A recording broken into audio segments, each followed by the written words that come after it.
Forget the bakery. These soft, fluffy homemade donuts dipped in glossy chocolate with 4 different toppings look and taste even better than store-bought. Let's start by making the donuts. Add in 1 7-gram packet of dry yeast to a bowl, then pour in 4 tablespoons or 44 grams of sugar and 1 cup or 250 ml of warm milk. Just warm. Hot milk will kill the yeast, and we don't want that. Whisk until the sugar dissolves and let it sit for about 5 minutes to bloom. It should bubble and form a light froth on the surface. That's how you know the yeast is alive. Add in 1 large egg, half a teaspoon of salt to enhance the flavor, and 1 teaspoon of vanilla extract for aroma and depth. Whisk until everything is smooth.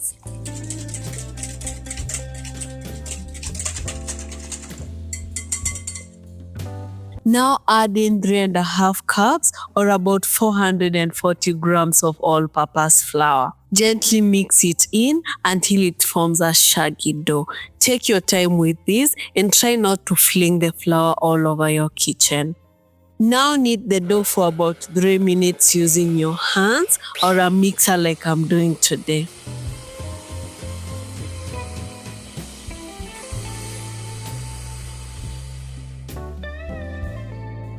Add in 3 tablespoons or 43 grams of softened butter to the dough to add richness. Keep kneading for 4 to 5 minutes until the dough becomes soft, smooth, and stretchy. Measuring your ingredients by weight will give you more accurate and consistent results. That's why I'm giving you even the measurement in grams. This looks great. Round it up and leave it in the bowl. Cover and chew for 1 to 1.5 hours in a warm place until it doubles in size like this. The dough has puffed up and is full of air. Punch out the air and place it on a floured surface. I forgot to flour the counter, so I'll just dust a little flour on the dough to keep it from sticking.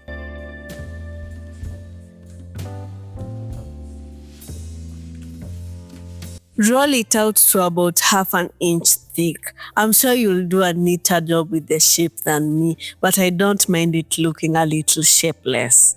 Now let's cut the donuts. I'm using a blender jar to cut the outer shape and a decorating tip for the donut holes. You can use a donut cutter if you have it, but use whatever you have. Any 2 round objects that are different sizes will get the job done. They look perfect. Transfer them onto a floured tray lined with parchment paper. This prevents them from sticking and makes it easy to move them around. Grab the donut holes and leftover dough and knead it back together. Roll it out again and cut more donuts.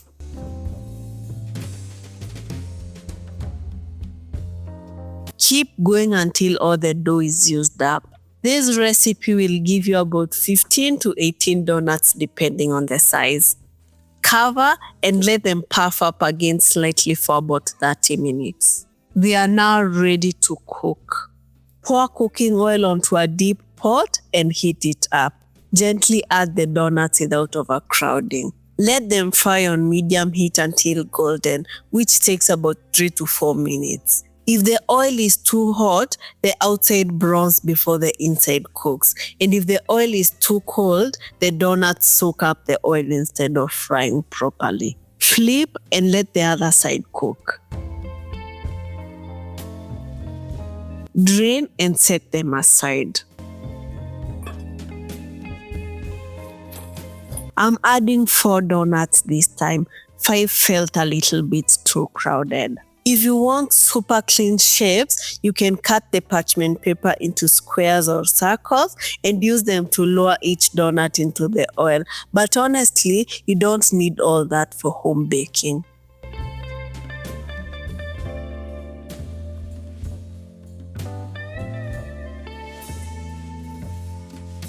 Keep frying until all the donuts are done. If you're enjoying this video, kindly consider subscribing. Thanks for being here.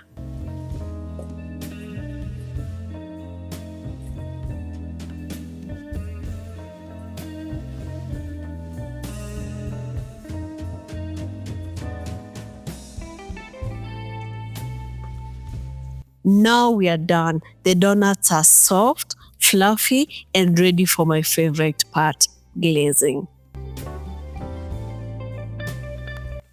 I'll be using chocolate compounds today, both dark and white, but you can use either. I'm just feeling a little extra. Cut the chocolate into small pieces so it melts faster and place them in separate bowls. Melt the chocolate over a water bath or in a microwave if you prefer.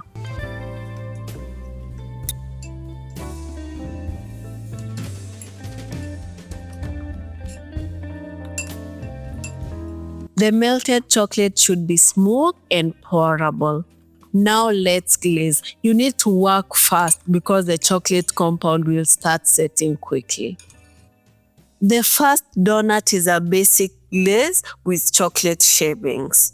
Duck the donuts into the melted chocolate and place them in a wire rack to let the excess drip off. Use a grater or peeler to shave the chocolate for these beautiful curls. Sprinkle the dark shavings on the white donut and the white shavings on the dark donuts. This one always looks fancy without any much effort. The second style is with sprinkles. Duck the donuts into the chocolate, then go straight in with your sprinkles while the glaze is still soft.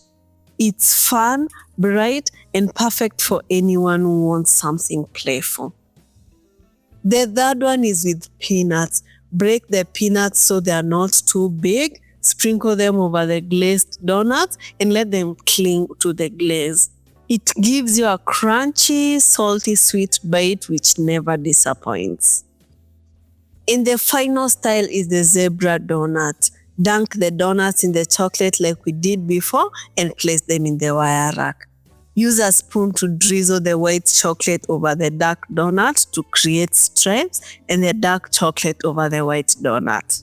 If you want cleaner lines, use a small plastic bag for piping. I don't mind these lines like they are.